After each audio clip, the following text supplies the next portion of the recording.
Okey. Seterusnya dalam bahasa Melayu. Bahasa Melayu untuk cerita tradisional dalam bahasa Melayu pula. Okey. Zaman Kesultanan Melayu Melaka, bahasa Melayu digunakan dalam pemerintahan. Sudah lama kita menggunakan bahasa Melayu, dah lama dah sebagai bahasa perantaraan. Okey. Pada zaman itu, bahasa Melayu ni dikenali sebagai bahasa lingua franca ataupun dan bahasa ilmu. Okey. Kini bahasa Melayu menjadi bahasa kebangsaan dan bahasa rasmi di mana? Malaysia. Okey, contohnya. Bagaimana pula dengan kedudukan orang Melayu dan Bumiputera? Okey. Sebelum merdeka, orang Melayu dan Bumiputera berada di bawah kuasa raja dan ketua pribumi. Manakala selepas merdeka pula, Yang di-Pertuan Agong bertanggungjawab memelihara kedudukan istimewa orang Melayu dan Bumiputera Sabah dan Sarawak serta kepentingan sah kaum lain. Sama, terjamin. InsyaAllah. Jangan dulu. Tengok ada. Jadi, sekarang berkaitan dengan ini dipenhas oleh Yang di-Pertuan Agong. Okey, kita masuk tengok pula topik ciri moden. Ciri moden. Nampak.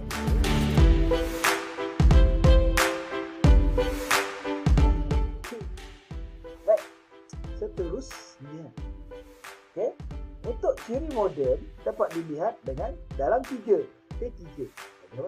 Bagaimana? Dalam kerajaan persekutuan. Okey. Baik. Dalam kerajaan persekutuan, antara perkara utama yang disebut dalam kerajaan persekutuan ini ialah mewujudkan sistem kerajaan ni. Kerajaan persekutuan itu sendiri. Mewujudkan sistem kerajaan itu sendiri. Okey. Baik. Maksudnya kerajaan berpusat lah. Sebenarnya kerajaan berpusat. Baik, seterusnya, kerajaan persekutuan dan kerajaan negeri mempunyai kuasa dalam bidang tertentu. Maksudnya ada kuasa yang khas untuk kuasa negeri, ada khas untuk kuasa persekutuan. Tak bersama. Okay? Ada. Kalau persekutuan ni maksudnya satu semua negeri sama. Itu pendidikan lah. Okay? Manakala untuk kalau negeri pula berkaitan dengan agama tadi. Agama ikut negeri masing-masing. Baik. Kemudian apabila Sabah dan Sarawak masuk Malaysia, menyertai Malaysia, Sabah dan Sarawak diberi beberapa kuasa autonomi. Contohnya berkaitan dengan senang tengok berkaitan dengan immigration lah tempatnya. Okey. Sarawak special dalam bidang ini. Jangan marah. Okay. Kemudian kita tengok pula sistem demokrasi berparlimen. Ini dia. Sistem demokrasi berparlimen. Bagaimana? Okey, ciri-ciri dia bagaimana? Tak tahu rupa dia. Baik, ciri dia ialah perlembagaan memperuntukkan sistem demokrasi di Malaysia. Asas kepada sistem demokrasi di Malaysia ini adalah pilihan raya umum pada tahun 1955. Sebelum merdeka lagi dah ada pilihan raya. Penting ni pilihan raya ni untuk memberi kebebasan kepada rakyat memilih pemimpin. Kita sendiri yang pilih pemimpin kita. Kalau baik pemimpin kita, pilihan kita lah tu. Kalau buruk, pilihan kita juga. Jadi sebelum memilih pemimpin, nilai betul-betul. Jangan suka hati je. Mentang-mentang rapat dengan kita, tapi makan apa benda semua ambil kau. Okey? Pilih betul-betul. Undian tu kita punya. Kita yang undi. Pilih betul-betul. Okey, jangan salahkan orang lain nanti kalau dia buat hal. Buat pilihan kita. Faham? Okey, seterusnya. Baik. Okey. Suruhanjaya pilihan raya telah ditubuhkan untuk menjamin keadilan pilihan raya. Okey, antara pilihan rayanya yang pernah ada ialah pilihan raya persekutuan, pilihan raya negeri. Okey, bolehlah tu. Bagus. Baiklah. Baik, seterusnya yang ketiga ialah kewarganegaraan. Baik, berkaitan dengan kewarganegaraan ni anak-anak, ini special sikit. Sebelum tahun 1948. Sebelum tahun 1948 tidak ada kewarganegaraan yang khusus. Tak ada. Masing-masing dikenali sebagai rakyat raja. Rakyat raja dia kata. Okey, manakala orang yang lahir di negeri negeri Islam, Melaka, Penang dikenali sebagai mendapat kerakyatan British. British. Okey. Namun setelah berlakunya termeterainya perjanjian persekutuan Tanah Melayu pada tahun 1948, satu taraf kewarganegaraan yang khusus telah pun dibuat. Okey. Lebih-lebih lagi bila merdekanya 31 Ogos 1957 dan masuknya Sabah dan Sarawak ke dalam Malaysia pada 16 September 1963, satu taraf kewarganegaraan yang khusus pun lahir bersama, iaitu kita semua dipanggil rakyat Malaysia. Rakyat Malaysia, warga negara Malaysia. Ya tak cun, warga negara Malaysia. Dalam IC kita warga negara kan? Okey anak-anak, terbaik. Okey, semoga untuk sampai bab 3 pula. Sampai topik 3 tadi tu, masuklah kat sini sampai ke hati, balik pula ke otak. Okey, fikir. Okey, boleh. Baik.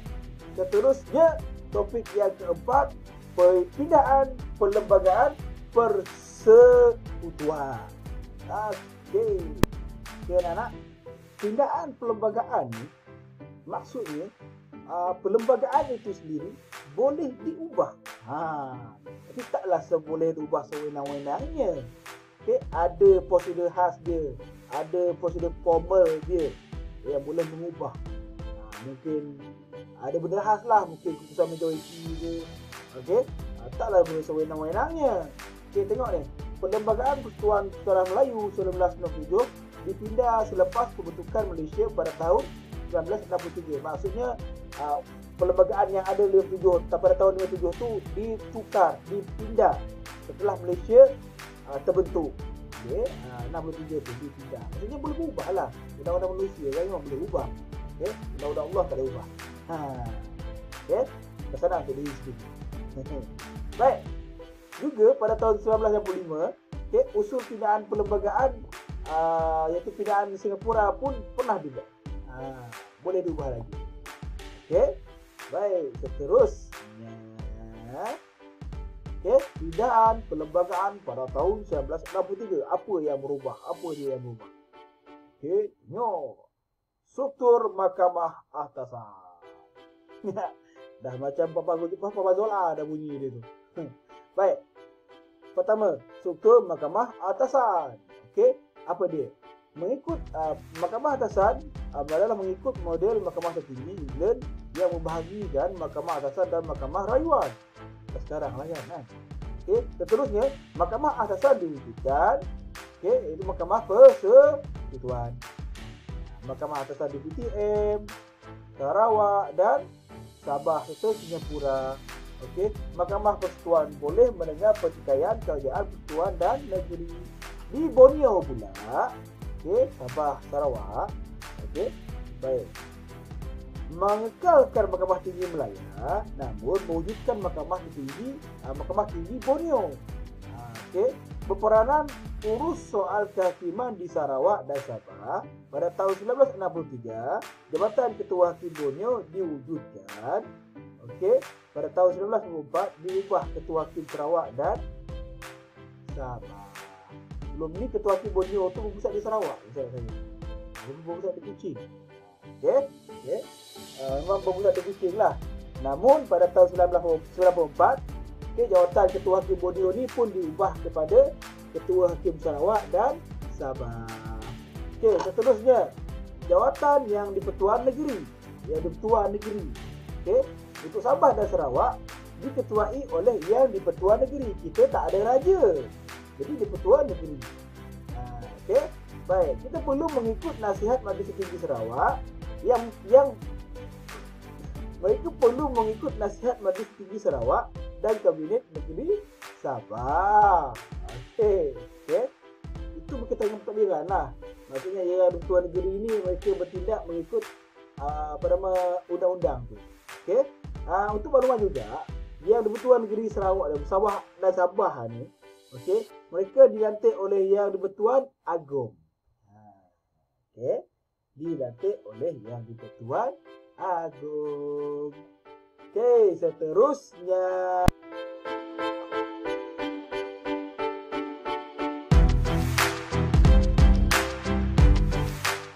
Seterusnya di slide lain pula. Pindaan perlembagaan pada tahun 1965 ada 4.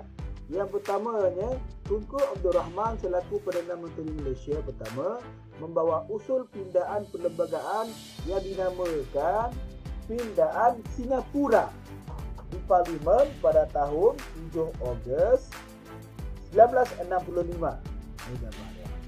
Contohnya, nombor 2, Parlimen meluluskan usul yang membolehkan Singapura keluar dari Malaysia.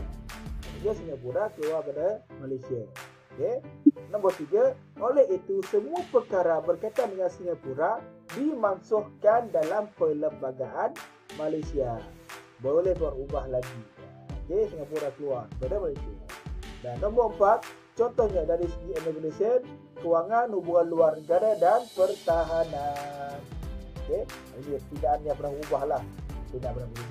Perubahan ada pindaan yang pernah wujud dalam perlembagaan 1965 dengan Malaysia. Baik. Kesimpulannya, yang pertama, perlembagaan adalah undang-undang tertinggi dalam sesebuah negara. Manakala pula nombor 2, perlembagaan juga adalah sebagai panduan bagi negara yang menjelaskan kuasa dalam setiap perkara. Nombor 3, pindaan perlembagaan pada tahun 1963 dan 1965. Ini belum berlaku pindaan maksudnya. Nombor 4, Malaysia itu unik kerana mempunyai perlembagaan berasaskan ciri tradisional dan moden yang saling lengkap melengkapi. Nombor 5, pembentukan Malaysia pada tahun 1963, pindaan perlembagaan dilakukan bagi menyesuaikannya dengan Sarawak dan Sabah. Dan nombor 6, pindaan perlembagaan pada tahun 1965 menyaksikan pemisahan antara Singapura dan Malaysia. Itu dia. Pindaan adalah undang-undang tertinggi dalam sesebuah negara. Ingat kata tadi, tapi taklah setinggi dengan undang-undang Allah. Kenapa? Undang-undang Allah tak boleh diubah-ubah, manakala undang-undang manusia boleh berubah-ubah. Okey. Aplikasi skema dan elemen K. Semangat perlembagaan penting untuk dijiwai oleh segenap lapisan masyarakat di negara kita. Bahaskan 5 DLP, 5 sains. Bahaskan tentang ini. Apa-apa pun WhatsApp. Mesej bagi jawapan kamu dalam WhatsApp. InsyaAllah, semoga Allah memberikan kejayaan kepada kamu semua. Semoga Allah selamatkan kita daripada segala wabak dan segala fitnah, insya-Allah. Kita tutuplah kita dengan surah Al-As dan Al-Isra. Bismillahirrahmanirrahim. Wa asrina insana lafi khusran alladziina aamanu wa amilus solihati wa tawasaw bil haqqi. Subhanallahi wa astaghfiruka wa walhamdulillahi rabbil alamin. Assalamualaikum warahmatullahi taala wabarakatuh. Semoga sihat-sihat semua.